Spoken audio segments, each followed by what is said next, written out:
So, I'm the angry spork. Ever been minding your own business when crazy advanced alien technology just crashes from the sky and gives you superhuman abilities? Well, we're taking a look at a story with that very premise, as I'm taking issue with Tech Jacket. A story that started in 2002 and then lasted for 6 issues before just stopping. It's an image title created by E.J. Sue, the artist, and Robert Kirkman, the writer, whom you may recall from his work on Ultimate X-Men and The Walking Dead. So let's start this off with Tech Jacket number 1 and see if this story makes us want to turn the page or turn our heads. Issue number 1, the cover of which sees our hero suiting up, begins in space as a vessel rockets across the stars, and it kind of looks like an Earth sedan with wings. Must be the Chevy Astro. There are narration captions, but with a bit of a twist. You can see an alien language behind the English translation, which is even labeled as such. As for the content of the captions, the narrator explains his people have been at war for centuries, and after decades of deadlock, their enemies, the Kresh, have gained the upper hand. He and his crew are looking for help in nearby galaxies, but taking a shortcut through a lesser advanced one to avoid enemy outposts. We see the aliens, which have kind of reptilian aesthetics. Their luck has run out, however, as they've detected a Kresh scout ship. The captain notes this is weird, as scouts usually alert warships rather than let themselves be known, so he and a couple of his crew are going out to find what the deal is. Upon command, all 3 are suited up in distinct mechanized battle armor. No declaring the names of extinct animals while holding up coin-operated belt buckles. No 90s electric guitar solos. No floating phantasmal head in a jar. What kind of Power Rangers revival is this? They exit through the hatch and find a platoon in more uniformed battlesuits exiting the pursuing ship, like clowns out of a small car. Notice in the ensuing battle, each side of the conflict has different colored energy blasts, like G.I. Joe. In space! Though the 3 fighters take out some of the enemy, their ship takes some damage, and the blue armored one takes a laser through his sternum. And given the orange one's reaction, I'm guessing that's just as fatal for their people as it would be for us. Orange declares to the captain that the mission must succeed, and sets a collision course for the scout ship. I bet he's going inside to talk things over rationally with their enemies. Over space tea. Or the opposite of that, causing a splash page size explosion with chunks of enemy suits carried by the shockwave. At the bottom we can see that the captain and his ship are taking some of the impact as well. There's a moment of stillness before the commander returns to the bridge, he and his helmspeople being the only ones left.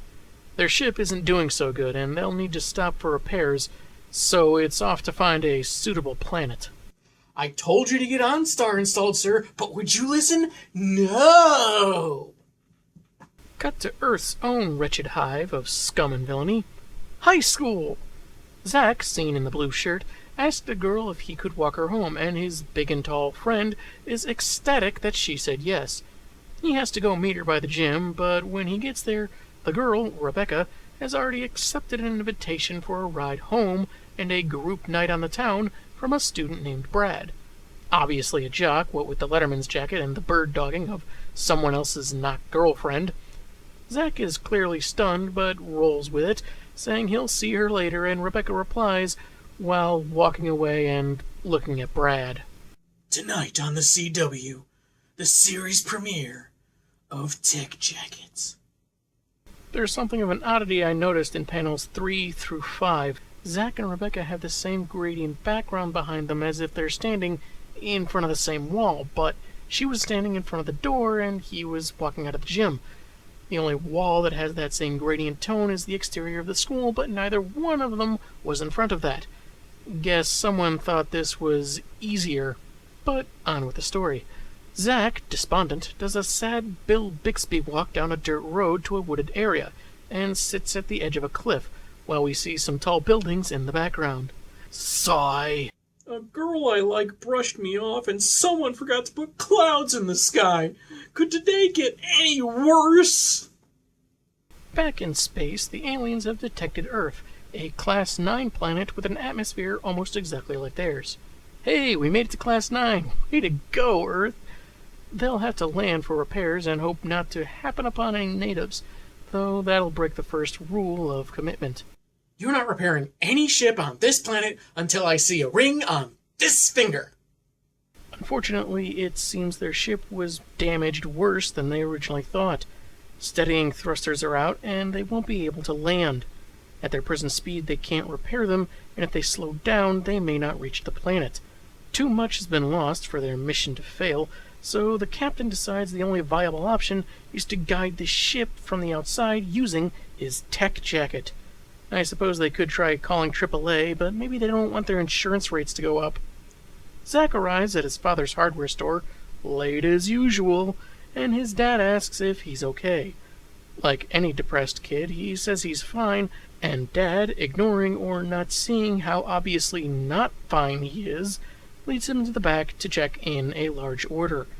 I noticed the bottom 3 panels are identical, with only a slightly darker gradient used on the last one, probably to denote a passage of time. Again, I point out this came out in 2002, and digital coloring was not as prolific then as it is now. Even so, a gradient alone is not exactly a substitute for detailed shading. As father and son take inventory, the door chimes, meaning someone is coming in, though it's close to closing. Really makes you wonder how well this store is doing when what could be the only 2 employees can spend so long in the back without worrying about customers. Zack stays behind while Pappy goes to the floor, showing off some hammers until he screams in pain. Zack rushes out and sees his father slumped over on the ground, as one of 2 men, wielding a hammer, tells him to keep back. The thug recalls 2 years ago, back when Ed, Zack's dad, took a loan from a Mr. Capella to keep his store afloat, and his payments have been getting smaller. Their boss's patience has a limit, and they can do worse than break some fingers. Whoa, is this because of that joke I made earlier about the store's low patronage? If so, first off, wow, you guys act fast, I barely started the review. Second, just out of curiosity, does anyone in charge at DC Comics owe you money?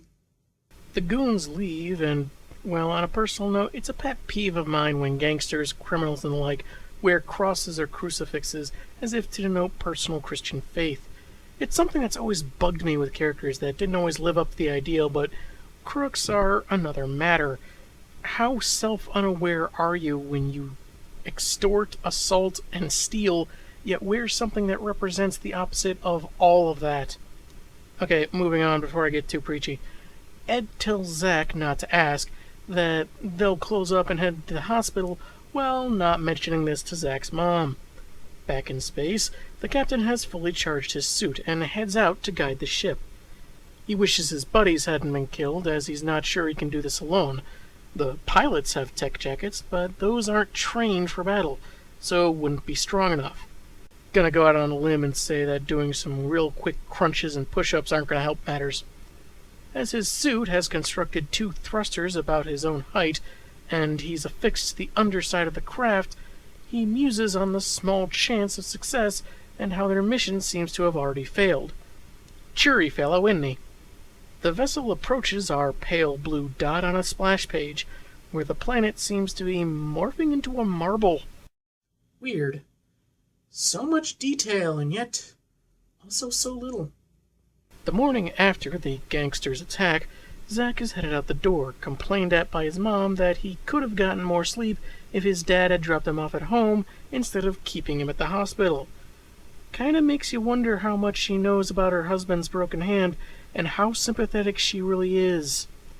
Zack sees a fireball shoot across the sky and follows it until it crashes to the ground. Inside the crater, the captain is narrating that his injuries would do him in even if the ship weren't set to explode. Because his people don't want their tech falling into less developed hands, their ships are programmed to self-destruct in the event of an off-world crash. That's when the alien sees Zack inspecting the site and not understanding the captain's call of alarm. Now, where have I seen a scene like this before? Captain Scale Scalp doesn't want an innocent life ended by his actions, and we see his suit dislodged from his back some of it latching onto Zack's hand, and then an explosion. In the aftermath, Zack rises to his feet and, to his shock, finds the tech jacket beneath his shirt that is only singed. Damage sustained, 0%. Energy cells at 50%. Begin recharge now. Oh, you know what? That reminds me, I have to recharge my shirt. At the end of the issue, there's a preview for Kirkman's Invincible, but it's not called Tech Jacket, so moving along. Issue 2 opens on a splash page where numerous other aliens are flying in a large, highly detailed technological chamber of cords and monitors, as a lady alien approaches an elder saying there's a situation. She tells him how one of their scout ships was attacked, damaged, and crashed on a distant planet, and self-destructed per Decree 978-1. It's a tragic loss, but she notes that Tech Jacket 001-00389-2014-5 returned to active status.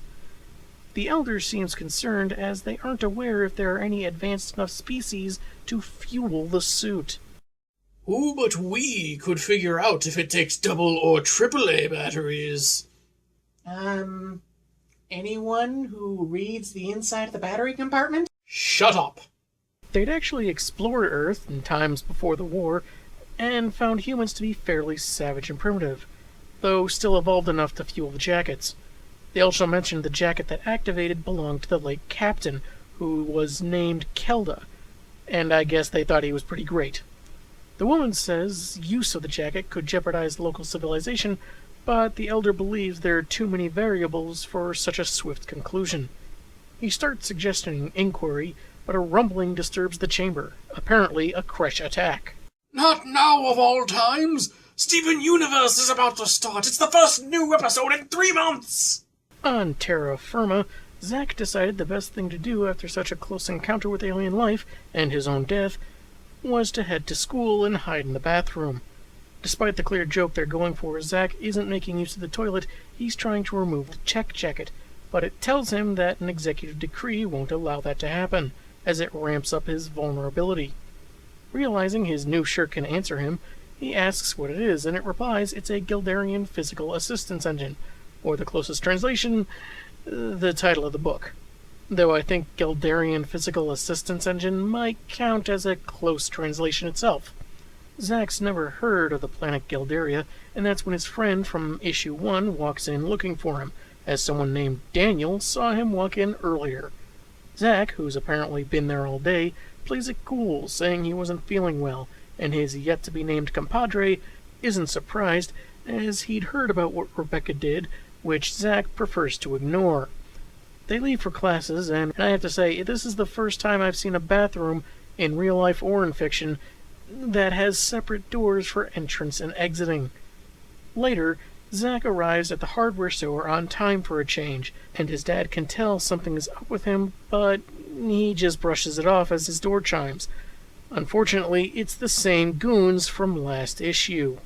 You know, aside from the owner and his son, these are the only 2 guys we've seen come into this store, so maybe Ed needs to rebrand his business. Make it a hardware store that caters exclusively to criminals. The talkative goon wants an unspecified amount of money, and reminds Ed about the seriousness of the situation by slamming his head on the counter. That was only the beginning, as the goon exposits about the loan and his sluggish payments, while his larger partner restrains the proprietor to be punched in the gut repeatedly. Zack walks in, and, as if on instinct, his tech jacket activates. As he seems to jump into the air, it attacks the crooks with tendrils from his hands as it slightly encompasses some of his body. His neck and some of his face are covered, as well as his attacking hand, upper chest, and shoulders. Also, knee pads and some kind of mechanical thong. Say what you will about the tech jacket. It knows what to protect. Zack seems stunned, yet the goons not so much. After being attacked by Iron Man's undergarments, all the lead goon can do is call him a freak a couple of times, like the kid was into some crazy new fad he didn't understand. They make a couple of threats about returning and how the kid probably won't be around all the time to protect him, then hobble out the door. Ed suggests they clean up before any customers come in, and then they'll have to have another discreet talk. "Please don't tell Mom. I won't tell on you if you won't tell on me." And somehow Ed's book on building a healthy marriage collects dust on the bookstore shelves. On Geldaria, there's a meeting that would put the Senate scenes from the Star Wars prequels to shame, which has decided to move the monitor column deeper into the planet, as it's too vulnerable to their conflict with the Kresh. After a brief discussion, they've decided to send an investigative team to look into the matter of Kelda's jacket, and if a Terran has obtained the suit, he'll be brought to justice. So, what, Judge Judy? Meanwhile, Zack's sound sleep is disturbed by strange lights pushing out from under his clothes. Yeah, that's puberty for you.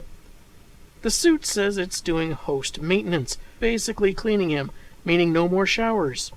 Ever again. That's a plus.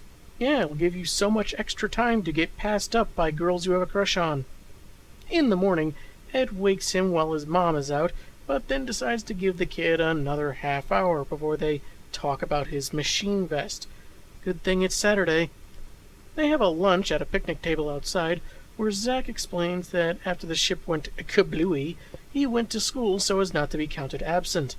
But he spent all day in the bathroom trying to get the thing off. Neither father nor son are acting as weirded out as they think they should. Given how handy it was against those thugs, it makes Zack wonder about what he could do if he actually knew how to use it. I still can't figure out how to get Wi-Fi on this thing. On a side note, isn't it weird there was a crash and a huge explosion in the woods near a big city, which left a sizable crater, and Zack seems to be the only one who knows about it? So they decide to test the jacket out some, like Zack balancing the picnic table with, it looks like, one finger. Then Ed sets up some cans and bottles to test his accuracy of the extensions he used last night. It takes a moment, but he manages it, and again while moving back. Getting even further back, Zack straight up laser blasts the cans, and they decide to call it quits and clean up before Mom gets home. It's apparently 2 days later, at least, as Zack is at school when Rebecca approaches. She wanted to apologize for leaving him behind the previous week, but didn't want him to trouble himself walking her home when Brad had a car. Feels like an apology that only a sociopath would think is an apology. Zack pats her on the shoulder, saying she shouldn't sweat it, but he's gotta go and we'll see her later. Rebecca seems pretty offended by this, and that's kinda funny. How rude! And here we have the secret to getting over heartbreak. Stumbling upon an advanced alien weapons system. Zack is walking home, or maybe to the hardware store, passing by that familiar wooded area and looking a bit more upbeat than usual, when he decides to work the suit a little. Armor covers his legs, and he displays some enhanced jumping and flipping. He then fires an energy cannon that causes a tree to fall towards him. Fortunately, he's fully armored when it hits him with a doom. Wow, the leader of Latveria is even a sound effect. Good for him. Zack lifts the tree and crushes the trunk to further test his strength, but his fun is interrupted by an explosion that knocks him down. The issue ends with a third splash page where 4 other tech-jacketed warriors have arrived. Your presence is required, villain. And don't try and tell us the tree started it. We're not falling for that a 4th time. Come back next week, and maybe this will turn out to be a huge alien mecha suit beatdown, or maybe they just write him a ticket. This is early 2000s computer graphics, people. Drink it in.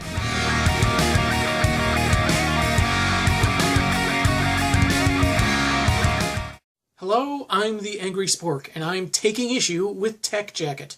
Last time, the death of a scout ship of the lizard-esque Geldarians resulted in an Earthling named Zack coming into possession of the titular jacket, an alien suit that granted him amazing abilities.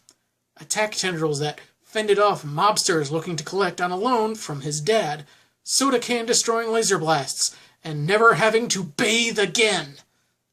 Unfortunately, some aliens have arrived from the war-ravaged Geldaria to investigate the teens' activities, wearing tech jackets of their own. Issue 3 picks up right where we left off, with the lead Geldarian telling Zack he's headed for trial. And this guy must be on edge because the teen literally gets one word out, then Orange Guy bellows for him to be silent and zaps him unconscious. Zack wakes up with his suit withdrawn and secured to the wall of a ship. An explosion blows a hole right in the wall next to him, and his suit immediately activates to protect him. The Orange Guy arrives, unshackles Zack, telling the villain to be quiet when he asks what's going on. Orange explains that they're under attack, and he secures a device to Zack's cuffed hands, which will taxi him to Geldaria while they fight off a Kresh ambush. Can't have the newbie killed before going on trial, after all. Zack watches the battle unfold as he's led away. The downside is that after seeing this, both Star Wars and Iron Man movies are going to be utterly boring to him now.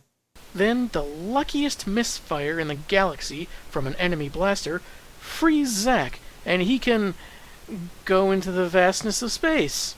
Having little other choice, he joins the battle and defends his captors, starting off by grabbing 2 Kresh and slamming them together, causing them to pop like large balloons. Guess they didn't want to get too graphic, because all you see are bits of their suits and debris. Both sides are stunned by such a display of power, even Zack, and he proceeds to grab more Kresh and chuck them at their own ship, causing it to explode and ending the conflict. While Zack's not too keen on a trial, his abductors are his only way back home, and he'll go along so long as they promise he won't be harmed. Orange is wary of someone having that much power, but from his display of courage, he'll speak on the Earthlings' behalf. The very next page, and our boy is already off the hook. An unidentified but official-looking Geldarian says his story meshes with the info from his tech jacket about the events of the first issue and his choice to save his captors, even though he is technically violating their sacred decree that the jackets are for Geldarians only. Hey, you guys kind of look like lizards, so I gotta ask, if someone cut your tail off, would it grow back? I do not have a tail. Oh, so I guess it's no. Hey, how'd you lose it anyway? Ugh. Way back when, Geldarian technology had advanced to the point where their every need was taken care of, and they barely lifted a finger, which eventually left their bodies all but useless. Fortunately, their scientists anticipated this and developed the tech jackets. Attached at birth, they develop alongside the Geldarians, specializing and learning for their day-to-day activities while enhancing speed and strength. As other Geldarians follow them, not really contributing anything else to the scene, we find out Zack's suit is of a warrior stock, which is why combat came so naturally. But due to his differing physiology, the jacket is much more powerful than it ought to be, about centuple his normal strength. That's right. Zack now has the strength of 100 lonely teenagers. Evil beware! The Geldarians' only decree is thought by some to prevent the existence of someone with Zack's power, but they're at war and could use his help. After some training from one of their warriors, of course.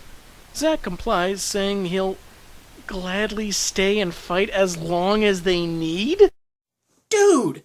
Have you already forgotten about the 2 mobsters that have twice assaulted your dad and are just waiting for a chance to get back at him when you're not around to protect him with your fancy alien suit?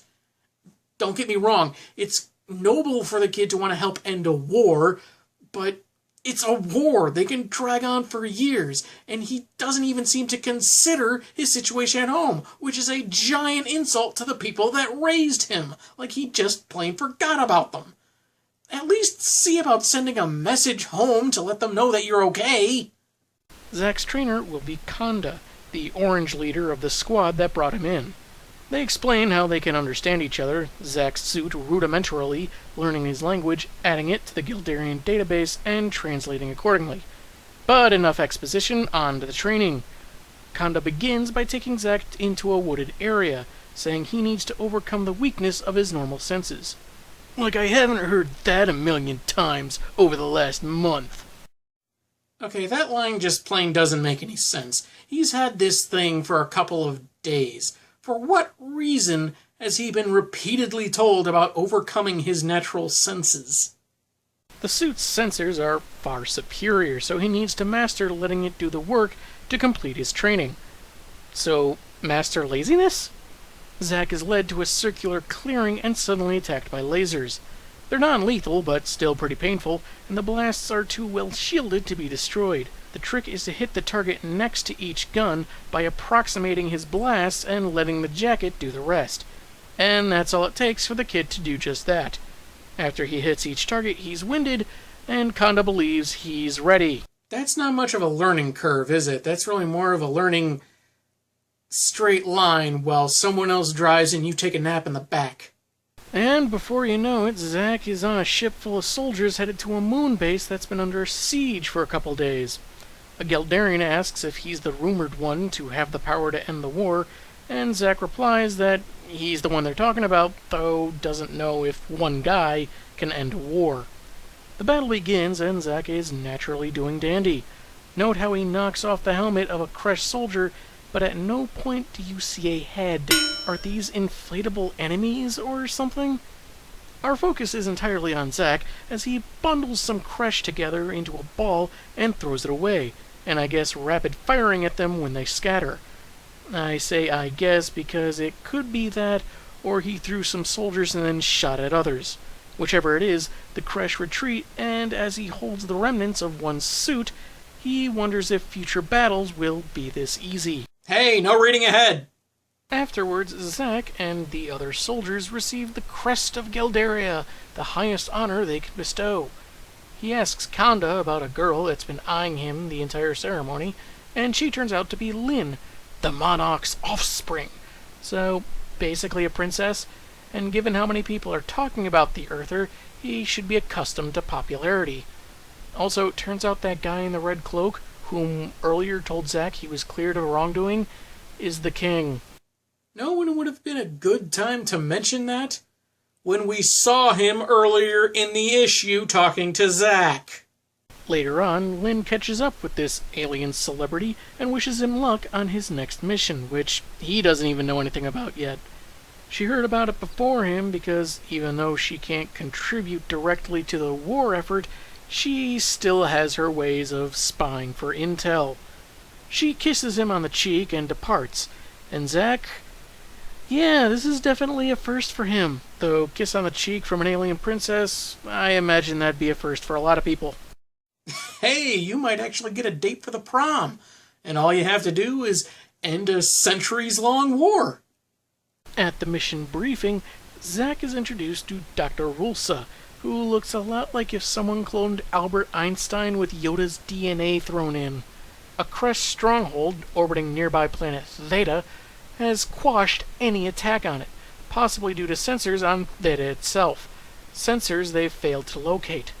However, they've had a working teleportation device for almost a year that's been upgraded to flawlessness. Unfortunately, while they can get into enemy territory undetected without a mirror unit, it's strictly a one-way trip. This would be suicide for usual Geldarian soldiers, but Zack has become their advantage. He could pop in, cause as much damage as possible, and take out their defenses. Upon leaving the base, his jacket's signal would give the enemy's location, and a Geldarian army would arrive to destroy what's left. They can start tomorrow, and Zack's response is, yeah, that's good. This kid is way too well adjusted to all this, especially for a teenager. You're in an intergalactic war! Look nervous! Next page, next day, and Zack is ready to get this over with. The teleporter is ready, and our hero walks through, and falls on his backside on the other side to a large clang. Hoping no one heard that, he's fully armored and walking through this strange building, and is soon surrounded by Kresh forces. You're the one that wanted this over quickly. You didn't say anything about surviving. You gotta specify these things, kiddo. After the story is a pinup of an armored Zack saving a kitten from an exploding building. Next up, issue 4, with a cover that doesn't bode well for our hero. Still surrounded and heavily outnumbered, Zack snarks about any one of them pointing him to the exit. The Kresh must not have much of a sense of humor because they start attacking. He jets upward, but the horde follows him, right through a wall and into a room with a glowing green column. They play dogpile on the webbit until a vague blast wave attack or something propels them off. Figuring he's got one chance, our boy makes it a good one, creating numerous blast cannons with the suit and firing them simultaneously, resulting in the destruction of the crushed vessel. Zack sorta just chills out, floating in space near what is likely planet Veda, noting how tough these guys weren't, and is curious how he'll get back to Geldaria. The jacket reacts, engaging engines and setting course for its home world. This is convenient. A lot of that going around in this comic.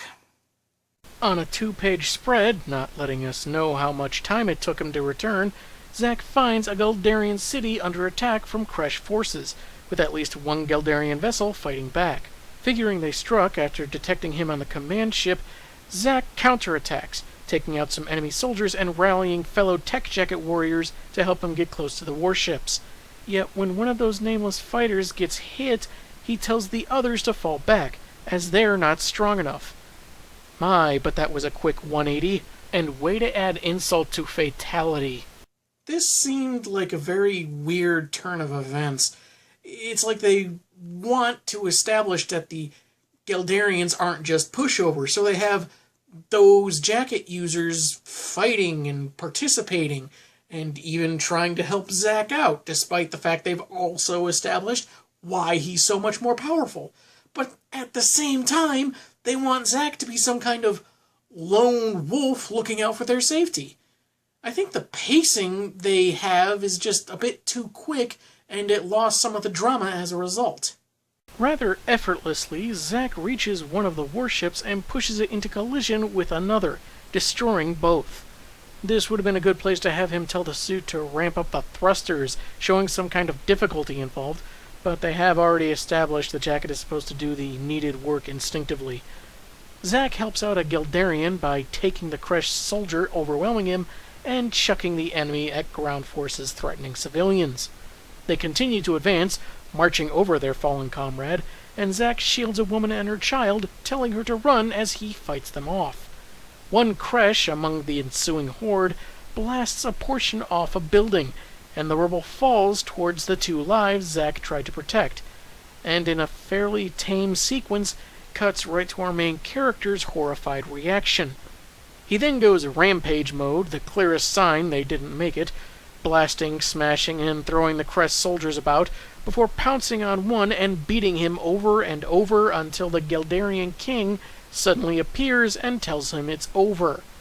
Weird to see royalty strolling alone in a war zone, and if you look closely, it doesn't look like that Kresh has a head anymore.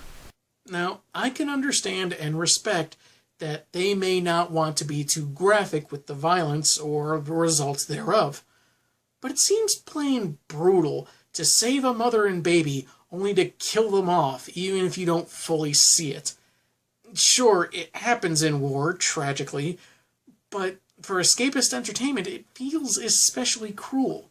The only possible redeeming factor is if this actually has a long-lasting effect on Zack. Spoiler alert, it doesn't. It just doesn't. The king announces to gathered survivors that with the Kresh retreating, their war is finally over. They've cities to rebuild and dead to bury, but should also rejoice. Those who have fallen did so at a chance for the peace they've not known for hundreds of years, and their sacrifice will be remembered. Later, Zack is told he can finally go home, and gets to keep his weaponized long johns. Not just because he's earned it with helping end the war, but also due to the process of removing the tech jacket likely being fatal. Really? Kelda didn't have any problem transferring the jacket to me when he was dying and just before that giant explosion that... Oh... However, he needs to understand the burden of having a power greater than anything else on Earth, that it must be used wisely and not for ill. With a fairly dorky-looking expression, Zack says they can trust him, and they're not in doubt. Konda will chauffeur him immediately, since he's done more than his share and has been away from home for too long. Though how long is still in question. Zack mentions how nice it'll be to see his parents again, You know, the dad that's indebted to criminals and the mom that isn't told anything. The royal family says farewell, the transport takes off, and as they leave to tend to the work that needs a-doing, Lynn looks back solemnly. That girl's got Terran fever! Terran fever, I say! Conda's ship approaches Earth, with Zack replying, "Not a week too soon." I don't know if he's only joking about how long the trip is taking, or if it's actually taken a week for them to get there. The book hasn't been great about noting the passage of time. The vessel stops just outside Earth's atmosphere, and Zack says see you later, while Conda says goodbye. Maybe only one of them expects to see the other ever again.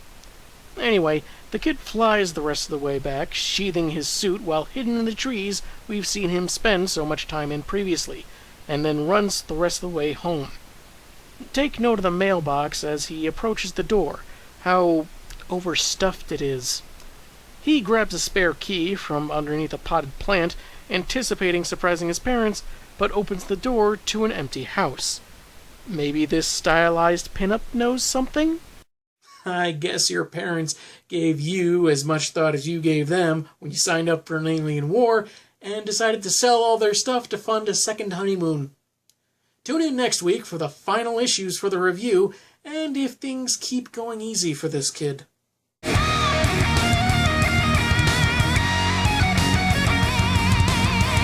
Hello, I'm the Angry Spork, with the final installments of Taking Issue with Tech Jacket.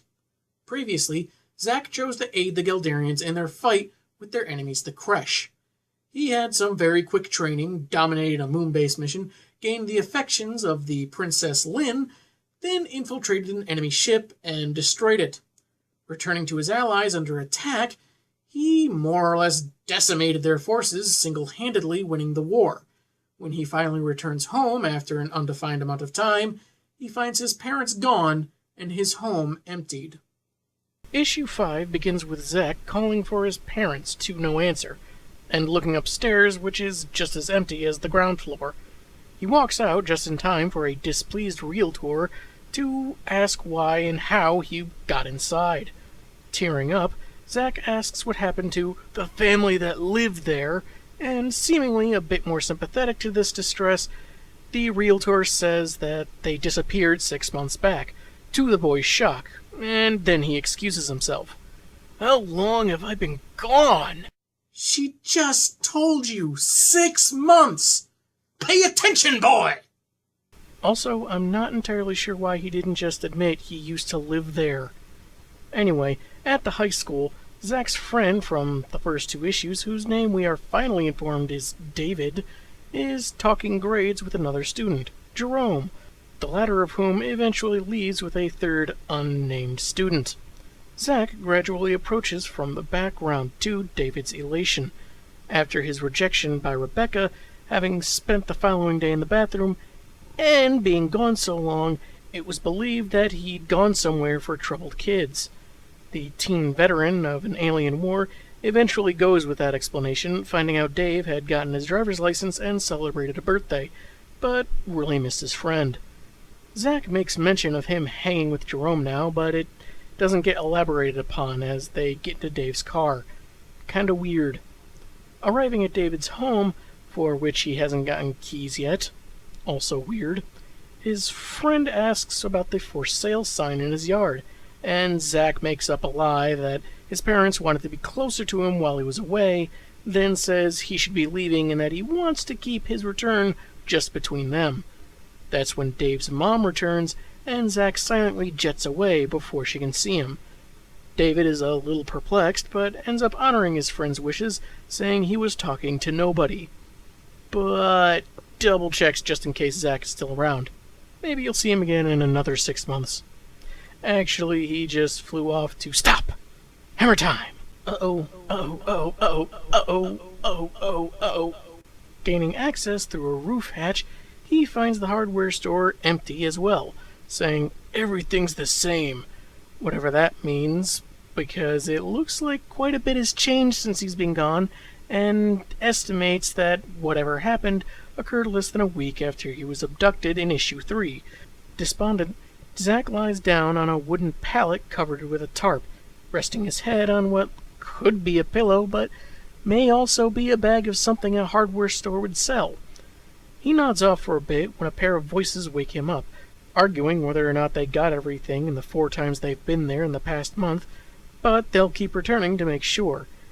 It's the 2 goons that attacked Zack's father, Ed, making sure there's no paperwork to trace back to their boss, Mr. Capella, when the bank auctions the place off.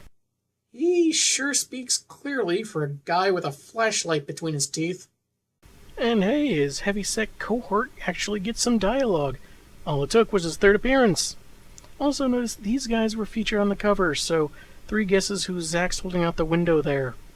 The big guy gets why they've been there, just not now. Which must mean he's extra stupid if that explanation just now wasn't enough. Thing is, any slight evidence that could trace a missing person to the boss is worth their persistence. Pinning something like that on him could be enough to get him behind bars and put us out of work. No, you'd get arrested too, what with the assault and threats and other such criminal activity. Zack makes his presence known, and the lead goon says they're ready for him so he can do his worst. The kid asks where his parents are, and then the same goon tells him to back off, suddenly not wanting to hurt him. You know you're sending mixed signals, right? We're ready for you, bring it on! Back off, we don't want to hurt you! How do you get any gooning done? As the tech jacket begins encompassing him, Zack calls their bluff, while reintroducing his foes to the attack tendrils, and then fully armored on a splash page, he recites a classic sci-fi line. Take me to your leader! Better listen to him. His dialogue bubble is encircled in red! They eventually agree, taking Zack to their car and driving him to a skyscraper. Inside, they tell the receptionist they have the hardware store owner's son, and a moment later, she relays that they should take the express elevator. They arrive, and the lead goon tries to apologize to their boss, but is told to be quiet. Young Mr. Thompson, we've been looking for you. Does anyone else think it a bit odd that this is the 5th issue and only now we're getting the main character's surname? Capella says the kid has useful information, assuming his men had threatened him into cooperation as he lights a cigar. Looks like he could have used the emotive flames behind the kid, but Zack's anger gets the best of him, and he flies right into Capella's gut. That's gotta do some damage. He breaks open the window, shot at by the goons, fulfilling the prophecy of this issue's cover. You shouldn't smoke! It's not healthy for you! At least open a window for guests! He demands to know where his parents are, but the crime boss doesn't know. Zack isn't convinced, even though he's holding Baldy's life on the line. Capella would have killed his dad if he could have found him, but figured he skipped town 6 months back with his family to get away from his debt. Speaking of, now that it seems there's nothing he can do to stop the kid, he declares it cleared, as Zack tosses him aside and jets out. Capella, with some cuts on his skull and face, demands an ambulance and shoots down the lead goon's idea of going after the kid. Retrieving his cigar, because priorities, he meant it when he said he never wanted to see that kid again and that the debt was done. On a splash page, Zack hovers over Earth, wondering where his family is. The bonus artwork in the back features him dejacketed and restrained by some alien device, and none too happy about it. I gotta say, this gave me mixed feelings. On the one hand, how effective or threatening is Capella when he can't find a struggling hardware store owner to collect on a debt? And maybe it was only his vaguely angry expression, but he caved pretty quickly. On the other hand, he did just encounter a powerhouse he doesn't understand, and his men are ill-equipped to counter, so it makes sense he doesn't want to cross paths with Zack again. But you'd think he'd scheme to use the fact that he knows who the kid is to his advantage somehow. But what are you gonna do? I guess not every fictional criminal businessman can be a Lex Luthor or a David Xanatos. Finally, issue 6, and Zack is still in space.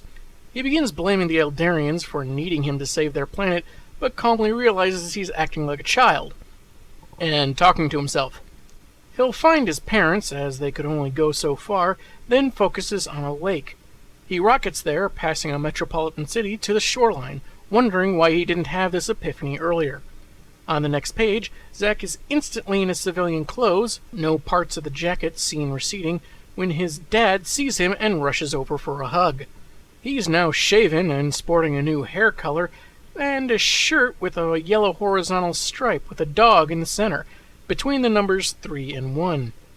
He was afraid they'd lost Zack, and for some reason this surprises the teenager that had been gone for half a year. Ed takes him inside. "We've got a lot of explaining to do." Next time, you leave a note when you go fighting in a galactic war. The fridge has so much space and so many magnets. Inside, we learn that the lake house belongs to Zack's grandfather, though not specified if it's his mom or dad's side, and Ed mentions he might want to straight up buy the place, as they've settled into a life in the area. Mom, who's out shopping, again, is working at a department store and Ed at a factory across town. No specifics on what kind of factory. After a week of Zack being a no-show, Ed finally came clean to his wife about his debt to Mr. Capella, the mobster with no first name, but left out the part about Zack's new alien warsuit. 2 reasons they didn't go to the cops. Turns out the idea of what the government would do if they knew about the jacket never occurred to the kid. Also, no details on how his wife handled being lied to. After a week of looking for their son at night, Ed was closing up the store when a car drove by, resembling the one driven by Capella's goons. He ran out the back, not even knowing if it was who he thought, went straight home and had his wife gather some things to take to the lake house. Grandpa just figured they got kicked out of their home and didn't know Zack was missing, and that's when Ed breaks down. They thought their son was dead and that they abandoned him, but Zack assures him they didn't know his whereabouts, so there was no wrongdoing on their part. The lake house was chosen because they had a good time there the previous year and figured Zack would show up eventually if he was alive, and his disappearance was tech jacket related. Huh. It also didn't occur to Capella to see if this guy had any relations he might be staying with. How far away is this lake from their old house? Where even are they? I don't think they ever even mentioned the name of the city they live in. Then the conversation turns to where Zack has been. Some time later, after changing his shirt for some reason, he's finished his tale of mech suit combat and victory over his enemies. Bonus, he scared the deck collection right out of Capella. Good news, though Ed isn't in a rush to find out how true it is. When asked about how well he can operate the jacket, Zack notes how he can fly, his exploding a warship by pushing another warship into it, stunning his dad, the tricks he can do, the lasers he can shoot. How he rescued a woman and child only to see them crushed before his very eyes. Yeah, why don't the horrors of combat haunt him more? It really strains the willing suspension of disbelief to have this teenager so well adjusted after a war. The revelry is quickly interrupted by an explosion. On a 2-page spread, we see a crushed ship firing on them. And I'm sure the guy in the boat in the lake there just won't have seen anything at all. Now, let's not jump to any conclusions. Maybe the Kresh are just really lazy fishers. Engaging the jacket, Zack has little choice but to take his dad along, buckling him in for the ride as he fights back against the approaching soldiers. Survivors of the war must have tracked him back to Earth, he figures, and Ed braces himself as his son takes to some melee combat. Realizing the Kresh are focused solely on him, he decides to let his dad off to get far away, and Ed says, "That sounds go to me." It's not often I see typos like that in a comic, but yeah, it can happen. After seeing Ed struggle to run to the house, wow, Zack goes after a cluster of soldiers, which take him underwater. Albeit briefly. The Kresh retreat to their ship, but our boy isn't having it. He pushes the ship out of the area, heck, out of Earth's orbit, and throws it into the sun. Good riddance. Tech Jacket. Play Hot Hot Hot by Buster Poindexter. Purpose of request unknown. It'll be funny, just trust me. Ed emerges from hiding as Zack returns. Pretty sure he's gotten the last of them as Ed jostles a dead Kresh with his foot. Meaning you think they'll leave you alone from now on, or You think you've certainly committed genocide in self-defense. Ed notes there doesn't seem to be much to these enemies, so he's apparently read the previous issues. And Zack says, "No, they're gas." Which seems like a weird thing to say when his mom returns. She is, naturally, overjoyed to see her son again, and the comic closes on her asking where he's been and what's happened, with a splash page showing some of the destruction from the crash as Zack nervously responds, "There's a lot to discuss." And those are the first 6 issues of Tech Jacket. There was a 7th issue advertised to come out in May of 2003, a month after this issue, because, that's how comics work. But it didn't happen until 2014.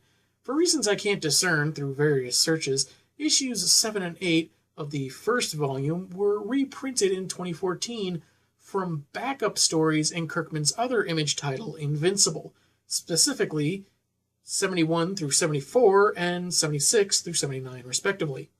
The same year, there was also a 3-issue series, Tech Jacket Digital, from a new creative team, which spawned yet another series that lasted 12 issues. None of which I've read because I didn't know about them until reading up on the series for this review. Sue me.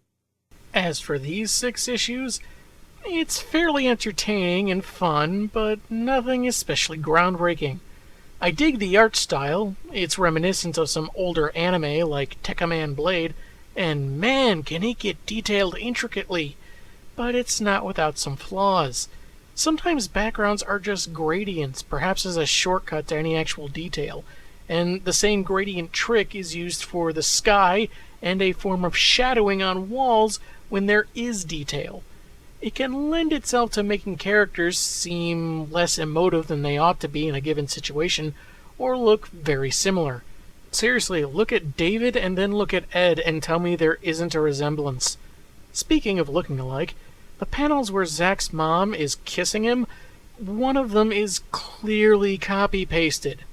And then there's the origin of this new hero, which is all too familiar whether you've seen it in Green Lantern or Ben 10.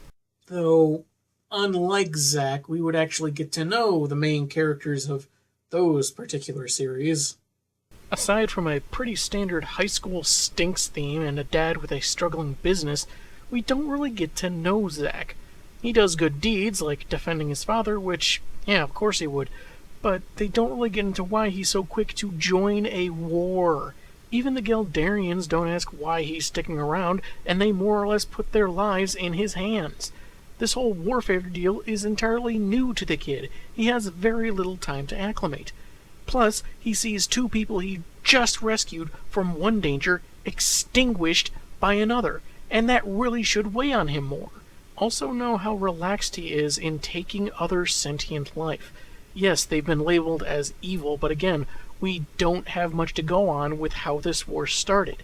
Yet he expresses no hesitation, no conflicted feelings, doesn't even question what he's doing, all while the emotional ramifications are barely even touched. Insight on the origins of the war and Zack himself could have been developed in discussion with the Tech Jacket's AI, but they only interact a couple of times and that's it. Maybe the creators thought it would balance out with the fact that we didn't really get to know any of the aliens on either side of the conflict either. They never mention what kicked off the war centuries back, why the Kresh were so bent on destroying Galdaria. Heck, we never even saw what the Kresh looked like, and the entire race might be gonzo. Zack has familiar interactions with characters that are not appropriately identified when they first appear. This happens with the King, who we see before we find out he's the King, as well with Zack's seemingly only friend, who doesn't get named until issue 5, which incidentally is the same issue where we learn that Zack actually does have a last name. From Mr. Capella, who has no first name. Weird little symmetry there. We also don't know the names of his goons, so you just have to keep calling them goons or henchmen or what have you, and we don't know what kind of business that Capella runs during the daytime that hides his criminal activities in the also unnamed city Zack lives by. Yet they go to the trouble of giving names to students that maybe, if we're lucky, we see show up once. Feels like a lot of these were details that they forgot to add in and did so in subsequent issues, if it occurred to them. I also feel like there were times where the panels didn't include quite as much as they could have. Bland backgrounds I've mentioned, but this is more about repeating panels. Moments of silence or emptiness have their place, but the way they went about it felt more like they were padding issues with a copy-paste gimmick. This is especially weird since they tended to be pretty lax about the passage of time within the story itself. Granted, how long he's on that distant planet wouldn't be the same as how much time has passed on Earth, relativity and all that. But they never say how many of the planet's days he was there. Between joining the Geldarians and winning the war, returning to Earth felt like kind of an afterthought for Zack. There would have been better perspective if it had been mentioned how long he'd been in the fight, which didn't seem much longer than a day or two, to be honest, and then return home to find 6 months had passed. And one of the biggest problems with the story overall, right up there alongside not really getting to know Zack, things are really easy for this guy. Taking out some loan-sharking goons with the personality of loan-sharking goons is one thing. Using weapons or skills on an unsuspecting jerk is a common starter point on the gauge of a character's newfound power. But even fighting against aliens that have given an entire planet trouble for centuries is a cakewalk for Zack. Whether it's a small strike force, an army, or an entire warship, he can end a battle in minutes at the longest. His training was a complete breeze, and the only time he seemed to be in any danger is when he was being arrested for suspicion of murder. Which kind of makes you wonder, why didn't Zack's jacket try communicating with Condas and explain the situation, or protect him from being incapacitated? And obviously there's a way for the Geldarians to disable him despite his physical advantage.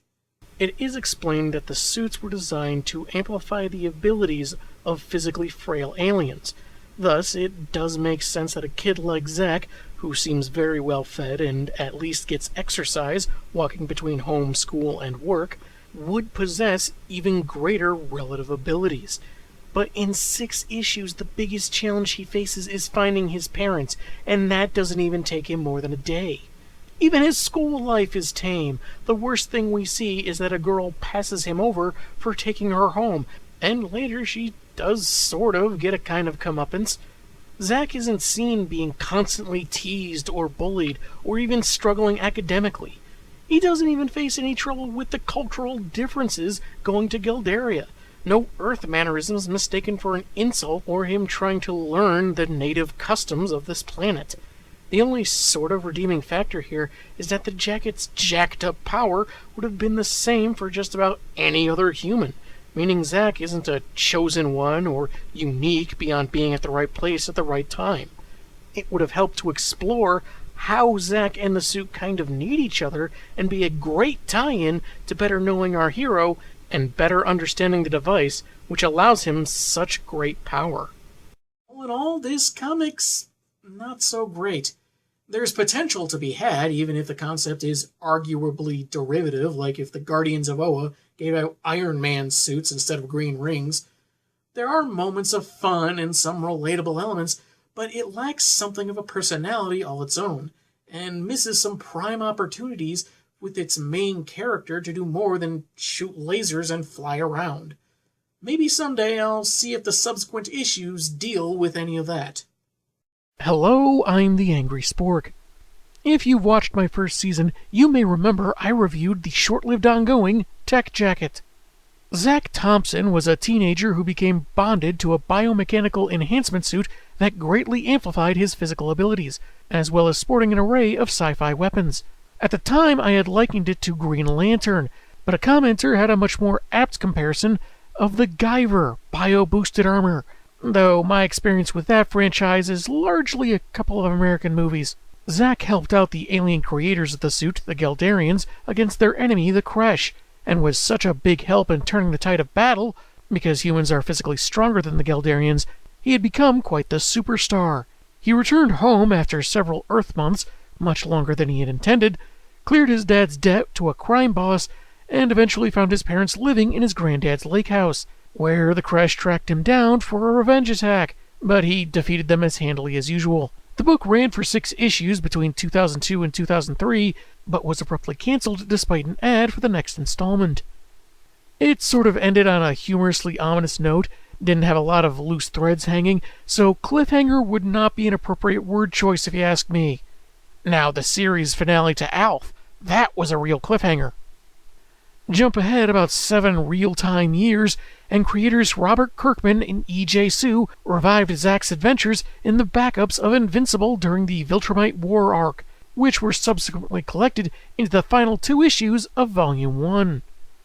Now I'm taking issue with Tech Jacket numbers 7 and 8, with the aforementioned creators Kirkman and Sue returning, along with Aubrey Sitterson helping on writing duties. Let's see if these comics make us want to turn the page, or turn our heads.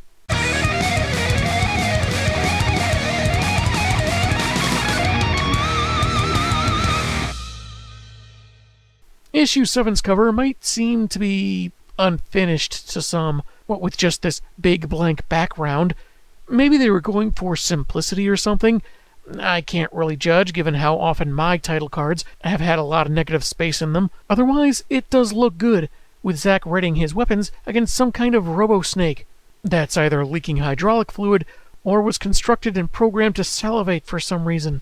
Ah, good boy, little drooly. We open where we left off, his mom happy to see her son after so long, but also wanting to know about these strange signs of battle that she just narrowly missed, and why he just up and disappeared. His dad, who, if you'll recall, has known about the suit since issue 2, suggests telling her everything as a strange beeping is heard in the background. Finally, their table at Applebee's is ready. It's an approaching Kresh warrior who self-destructs, either out of intent or maybe just really battle-damaged, but apparently all Zack has to do is snag some larger pieces of debris with some tendrils, because this was one of those explosions that didn't have a shockwave or smaller shrapnel going in every which way. Not scientifically possible! It's mentioned that they're a gas-based life form that bust up pretty easily, so maybe that's supposed to be a potential explanation? Meaning the Geldarians have been fighting and are weaker than living wet farts. Zack gives an abridged explanation about the tech jacket, how he found the previous wearer on his deathbed, how the vest bonded to him, and he can't remove it. Remember my Iron Man cosplay for Comic-Con? Same deal, except now I have a valid excuse for not bathing.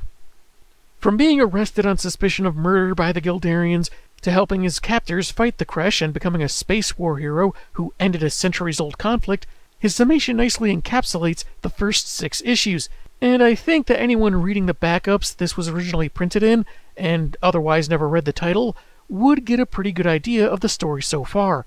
It's a lot for Lynn to take in without having a nervous breakdown, so she'll focus on her relief that her son is okay. Though that'll change when Zack starts strutting by the local Veterans Association, showing off the tech jacket as his war medal that he wears. After Zack collects the alien debris into a big pile, they sit down to dinner, planning on filling in the craters with dirt tomorrow. Boy, is that going to take a lot of trips to Home Depot. Just as the lad uses the line to snag the iced tea from inside the house, they're visited by the neighbors, Stephanie, Hugh, and their infant child, Joel, who stop by despite the wreckage from the space battle they just casually mention having witnessed. This feels both totally natural and like responsible parenting. Their reactions are pretty subdued, but in fairness, this is in a universe with Omni-Man, the Guardians of the Globe, so I suppose it's not too unreasonable that some people may be more nonchalant about this kind of stuff. Still, for all they know, a second wave is closing in. But the two debating the robot's color is admittedly cute, I'll give it that much. Thompson and Son try saying it was celebratory fireworks for Zack's return from Europe, but there's little point in denying the obvious, what with the pile of destroyed alien weaponry, and Zack still holding the iced tea with a mecha tendril. Son, you are dumber than a bowl of mice. He says the suit isn't dangerous, that he's not really a superhero, and this isn't much of a big deal. Stephanie then asks if maybe the giant spaceship closing in on them is a big deal. Crap, I hope that's the good guys. Zack should have some familiarity with the good guy ships, having lived with them for weeks, but maybe the Geldarians stopped by a space dealership and bought themselves a new ride. They did end an excruciatingly long war, why not treat themselves? A shuttle lands nearby, exited by the Geldarian Emperor and his honor guard. They detected the remaining Kresh forces following Zack to Earth and intercepted a communique about the enemy's plans to invade Earth for the teens' part in their defeat. Since they owe the kid their continued existence, they scrambled their best soldiers to lend a hand, though it seems the Kresh were already weakened from the battle on Geldaria and weren't much of a challenge. So, like the rest of the Kresh that Zack fought in the first 6 issues, they won't be a danger to Zack's family for a long time, though you could say the Emperor is technically implying they eventually will be, so there's chipper news for you.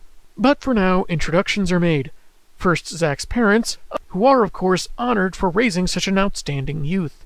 I am Kanda, and if you are but half the warrior your son is, I look forward to fighting by your side. But you appear to be twice his size, so if you are half the warrior... Wait, let me get a mathematician to figure this out. Thanks, you too? His first encounter with an alien race, and he gives the same awkward response he does the waiter who tells him to enjoy his meal. And these are our neighbors, Hugh and Samantha. We just met them. No, you just met them. Your parents already knew who they were when they walked up. Could be a typo, or maybe he thinks his parents are incapable of socializing without his presence. Gotta say, it really is adorable the way the king apologizes to baby Joel if their arrival startled him, and the kid is just totally stoked. Unfortunately, they have lost contact with the orbiting mothership, so the Emperor sends his guards to check it out, with Zack following to help, because it's what he does now. Though, as he leaves the atmosphere, he wonders if this is his life, barely able to breathe in between threats from space. He catches Kanda, who's been flung back, saying they must have been detected on the way to Earth and followed by the Scavengen, the creature from the cover, but now with a much longer tail coiling around the ship. When slinkies turn feral. The species consumes everything, gaining in size and strength with each meal. They usually go for discarded technology for raw materials, empty vessels, space stations, so it must be particularly famished to go after an operational ship. But I bet the pizza delivery guy it didn't want to wait for is ringing the Scavengen's doorbell right now. And to make things even more fun, no one's apparently been able to stop this type of menace before. Back on Earth, the Emperor gathers the Thompsons and their neighbors into his shuttle for safety. They're still unable to contact the mothership, which worries Zack's mom, but His Space Highness tries to assure her that his own daughter is on that ship, but he isn't worried because of what Zack is capable of. A sentiment Ed echoes because lasers! Just as he's zapped by the Scavengen. Or crushed, maybe both. When he's freed, suddenly, somehow, he mentions he's never been hit like that. So this must be that pain thing. He helps Kanda out of a similar predicament, and the commander suggests regrouping with the other troops and attacking strategically. Yeah, cool. You get started on that. I've got another idea. I'm gonna start a defamatory hashtag. Which sounds better, Scum Engine or Scavenge Jerk? Zack's plan? Punching it really, really hard in the face on a splash page. Oh, for want of a DBZ abridged clip. He tries firing multiple blasters, cutting his energy reserves to 60%, takes a spike to the shoulder, and is wrapped up again, his suit warning of the structural integrity and need for immediate repairs. Good thing Kanda arrives with a couple dozen fighters, some of which help free Zack, as his suit enables the fixes. And no sooner does the commander suggest he pull back, does the tech jacket complete the repairs and is battle ready again. No, that's dumb. Not satisfying. I've sneezed into off-brand tissues that were stronger than the tension of this scene. Kanda snarks how maybe now the others in the fleet will see some action, as the Geldarians all blast or slice through the various segments of the monster. Zack thinks they're beating it, but he gets the instant bad news that the Scavengen is regenerating too fast, as it draws materials from the mothership, which is minutes away from losing life support. Their best option is to distract the creature long enough to evacuate the hundreds of Geldarians on board, including civilians, soldiers, and Princess Lynn, who we've mentioned twice already, but it feels extra dramatic now for some reason. Issue 8's cover is another one of Zack fighting the monster, though a bit more intense with his arm trapped and him bracing for its attack. The background is dark and cloudy, but it at least adds a bit more atmosphere than the sheer white of the previous cover. In the Royal Shuttle, they're still having communication problems, but the Emperor reiterates his confidence that there's not much in the universe that could seriously threaten Zack and the Honor Guard. To help calm the humans' nerves, he offers the Geldarian equivalent of comfort food, prepared by the galaxy's finest cooks, which, being alien food, is of course weird-looking slop with tentacles sticking out, making Lynn turn about as green as their visitors.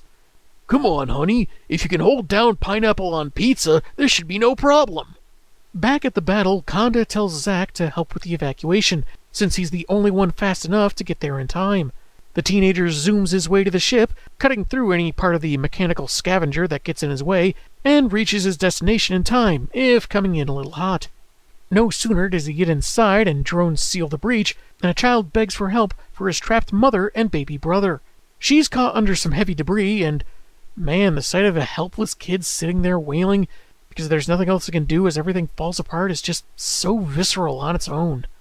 The woman is Talek, Conda's wife, who urges Zack to take her kids to safety and leave her behind, but the Earthling doesn't intend to let her die. It takes some effort, but he lifts the slab off and carries the family to the escape pods, which are, unfortunately, behind a paywall. They meet up with Princess Lynn, who's been on crowd control, guiding people to pods, assuring there's plenty of room, but they do have to make haste. She and Zack have an awkward moment, seeing each other again, but, spacecraft about to go kablooey. If they don't hurry, the last sound they'll ever hear is one of those cheesy, heartfelt moment piano stings from every 90s ABC sitcom. Zack guides the pods clear of the ship, then rejoins the battle to inform Conda his family is fine. How can I ever repay you? Now that you mention it, I could use a personality if you have a spare one lying around. With the mothership basically kaput, they can only get the pods out of the area, just as the Scavengen takes one big bite out of the craft and causes an enormous explosion. The shockwave knocks back warriors and pods alike, with Conda catching the one carrying his family to confirm they're alive.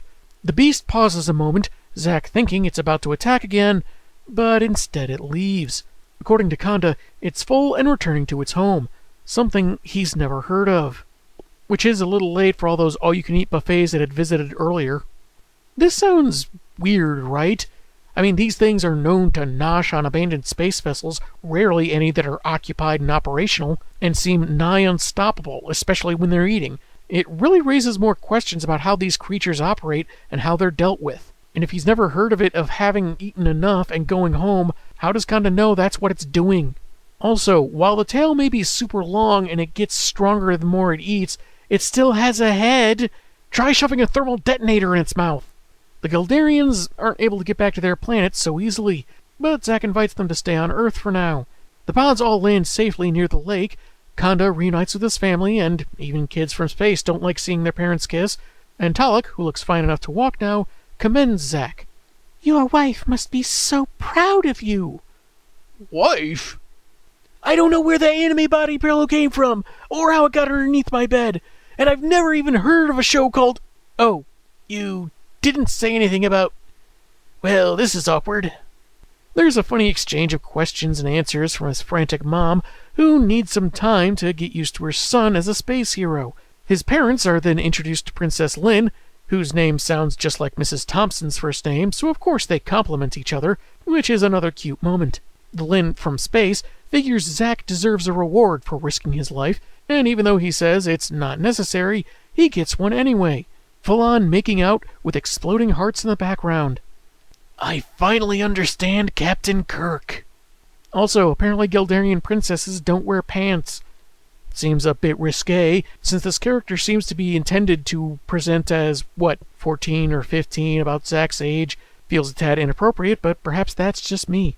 Anyway, the Emperor reluctantly asks the Thompsons and their neighbors if his people can stick around the lake, since their pods aren't for long-distance travel, and they'll have to wait for a lift home. It should be no more than 2 weeks, the meantime in which they'll respect the land and local customs. The humans have no problem with that. Lynn and Ed have some space in the house, but the princess gets her own room. Mama Thompson apparently anticipating any thoughts her son may have about interspecies hanky-panky. Mother of Zack, you needn't worry. He annihilated the crash and fought a robot space snake before we even made out. He'll need to defeat 3 different enemy invasions, colonize 4 unclaimed moons, and learn to change a tire before he even gets to second base. Such is the way of the Geldarians. They're surprised by a squad of cops with weapons drawn, with Discount Jim Gordon suggesting they stay calm. But they are pointing weapons at the Emperor, which makes Conda aggressively leap toward them. They open fire as Zack suits up, snagging his green buddy and deflecting some of the bullets. He calls for everyone to ease up, and when the cop in charge asks who he is, the kid responds that he's Zack, a superhero. Yeah, if that's true, where's your movie trilogy, where the first one's okay, the second one is great, and the third one goes off the rails with an overly convoluted script that tries too hard to cram in all the fan service possible? The chief, or whatever his rank, orders his men to stand down, and lectures Zack about how little he wants this kind of cosmic nonsense in this town, especially after Omni-Man's actions in the Invincible title, which created a great deal of anti-alien sentiment on Earth. Really weird when you remember that Tech Jacket originally came out a couple months before Invincible and was cancelled by the time the latter's 4th issue hit. Zack was gone for months between issues 2 and 4, so a lot could have happened. Still, for this issue printed in 2010, it seems less like a sliding timescale and more like... Welcome back to the show! I'm still falling! The Emperor gets his diplomacy mojo going, referring to the cop as a brave warrior, and asks to parley with his sworn regent, who would be the mayor in this case. Shortly, that's who His Majesty and Zack are talking to, asking for the Geldarians to stay in town for a spell, and it would be best done in secret. There should be room for them in the Palace Motel, though it would cost a pretty penny, and the city would lose tourist dollars from canceling the, Goose Festival to keep up the secrecy. Goose Festival? I know what it sounds like, but I assure you it has nothing to do with birds. It's just harmless fun where people run around and pinch each other's butt cheeks. The king has no problem paying for a place to stay, though they can offer trash metal used on worn-out circuitry, which of course happens to be gold. I think we can work something out. It's as if embezzling money from the town makes you the bad guy. While the Goose Festival sounded like a total put-on, a woman that Zack and Lynn meet outside the aforementioned motel mentions it like it's an actual thing. So either the mayor's pause was an intentional misdirect for the reader, or this lady's in on the lie. Also, she asks if the Geldarians eat cats. So she apparently must think Alf was scientifically accurate. So that reference I made earlier wasn't completely out of nowhere. Zack wishes they could have found nicer accommodations for the space refugees, but Lynn says it'll suit their needs, and it won't be long before her people fit in with the locals, like this couple sporting human clothes. This is the weirdest episode of Solar Opposites I've ever seen. Or the most normal, which for Solar Opposites would be the weirdest. They take a walk where Lynn says that her father likes Zack a great deal, and so does she. They kiss, Zack reciprocating, saying he really likes her too, as they stand in front of a dangerously large sunset, because why should the moon be the only heavenly body to get dramatically exaggerated in comics? Zack narrates that he couldn't imagine adjusting to the new town without the Geldarians, and they've been like an all-alien extended family to his folks. Lynn's presence is especially helpful as they share a milkshake like it's the 1950s, and she gets disgusted by his tidy whities. He does leave town every once in a while to fight crime as Tech Jacket, which in Geldarian is like calling yourself Trenchcoat, but it sounds awesome in English. I don't know if I'd go as far as awesome. Unique, maybe, I dare say, borderline snazzy. But in all fairness, this being comics, someone going by Trenchcoat isn't all that far-fetched. Soon enough, a Geldarian transport arrives to take them all home. Conda offers undying gratitude to the mayor, who is welcome to Geldaria, and the Emperor does the same for Zack's parents, who are as caring and noble as their son, so their hospitality will become legend on his homeworld. Our bards are working tirelessly on the Ballad of the Chocolate Chip Pancakes. He then gets a big man hug from Ed, who's gonna miss him. Big people feel pain too. That leaves Zack and Lynn for their goodbyes, as he promises to visit Geldaria. Her pappy approaches, saying there's a gift for him in his house, as thanks for all he's done to fight for them. Wow, socks! Thank you so much. I really needed these. so thoughtful. Using some of their technology, His Highness arranged for Zack's closet to double as a portal to a Geldarian monitoring station in Earth's outer atmosphere, equipped to detect threats on and beyond the planet. It's not explained how they got it here, but I assume the transport brought it along. The only thing the lad need do as thanks is his job, to be Tech Jacket. Shortly, the king bids farewell to the townsfolk gathered to see them off, thanking them for their generosity, assuring an eternal friendship with the Geldarian Empire, and then the transports head home. Goodbye, dude! Dude? Give your dad a break. The guy never gave his name. You know how annoying it is to just call him the Emperor over and over? It was annoying enough having to repeat it in this script. The next day, father and son are on the station, when they get an alert for Zack's first crisis. I mean, he stopped some other crooks before, so maybe he means the first with his spiffy new base. There's an emergency in Los Angeles, and the comic ends with Tech Jacket flying out of the station to save the day. Wouldn't it have been quicker to use his portal closet, the one that's already on Earth? But I do go on. That was Tech Jacket numbers 7 and 8, and if nothing else, they're pretty consistent with the first 6 issues. Aside from a couple references to invincible characters or events that were probably not happening when Zack returned in issue 4, it feels rather seamless despite the 7-year gap. Given number 7's cover was used for advertising back in 03, I'd wager that Kirkman used the same script, perhaps with a few revisions to exposit the previous run to refresh old readers and introduce the character to new ones.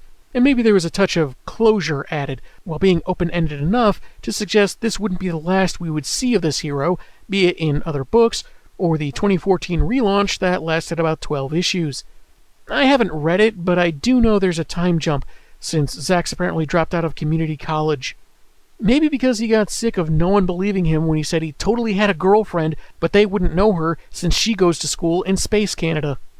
It can meander a bit on some scenes, like the fruitless effort to keep their secrets from the neighbors.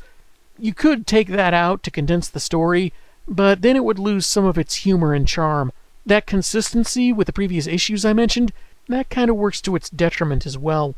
Zack is still a character with no real development.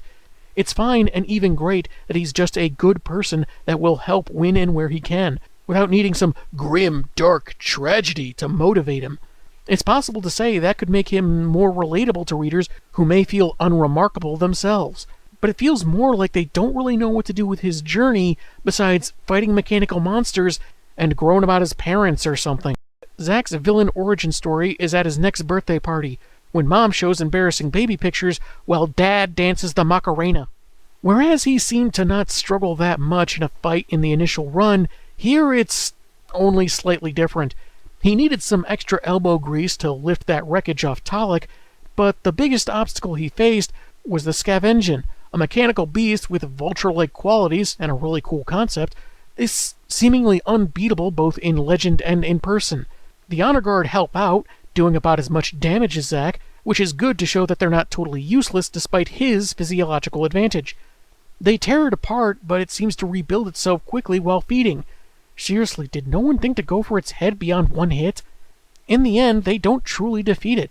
They save the Geldarians in time, but the creature leaves because its belly is full and now wants to go home. I assume to crash on its couch and fall asleep in front of the TV. Some writers would take the opportunity to give the hero pathos. That after so many harrowing victories that seemed borderline effortless, this was a threat that brute force failed to conquer. That it was luck, coincidence, or the grace of God that they survived at all, and it should give our protagonist pause about how he approaches fighting and using his abilities. That does not happen here. No one talks about using the experience of this battle in case another such creature attacks. Zack doesn't reflect on how punchy laser blast didn't work like with other fights, that he was at his most vulnerable and could have died or at least been seriously hurt. Just wait 5 seconds for his suit to fix itself, and then back to fighting. The most depth we get from him is that he didn't consider himself a superhero, wondered if fighting a new galactic terror every few minutes will be his new normal, but barely hesitates to tell that cop he is a superhero, and is both amazed and enthusiastic about having a command station to facilitate a calling he wasn't even sure he was ready for. Side note, why does an advanced alien computer system need an analog manual book to translate coordinates? Shouldn't it have a map on screen and indicate in the user's language where the threat is? They can make amazing power suits, turn Zack's closet into a wormhole to the atmosphere with the flip of a switch without him knowing about it, but they couldn't upload some translation apps? Even the suit has translation abilities. Our hero seems to just accept things as they happen without much thought. Sometimes it's fine because, as when the police opened fire, it was to protect his alien allies. But he never thinks about his friend David, who also knows his secret, or having to leave his hometown. Overall, Zack never feels conflicted about having the power, how to use it, its effect on his life or that of others, or even how he could be better with it. But no one ever really calls him out for being brash or anything. He doesn't contemplate how a threat was legitimately overpowering him, so why would improvement be on his mind at all, right? Much of the time, his actions, even the impulsive ones, just work out. Zack is so bland, his blood type is probably mayonnaise. The art is as good as in previous issues, so props to E.J. Sue for not missing a beat. I thought maybe the Gildarians were tweaked to appear more human in these books compared to 1 through 6, perhaps so Zack's royal romance would seem less weird, but no, they do look the same. Maybe there's some negligible or minute detail in the line work, or some advancements in how digital coloring was used, but I can't find anything drastically different in designs or style. I think some backgrounds may have been made a little less generically gradient with the addition of speed lines, but that's about it. The detailing of mechanical elements like the tech jackets or Skev engine is excellent without feeling over-designed, and the texturing of the monster's plating on issue 7's cover was really cool. These books have a lot of action, fun interpersonal moments, and some real heart. The protag is a good kid, but fails to really distinguish himself, stand out among other teen heroes.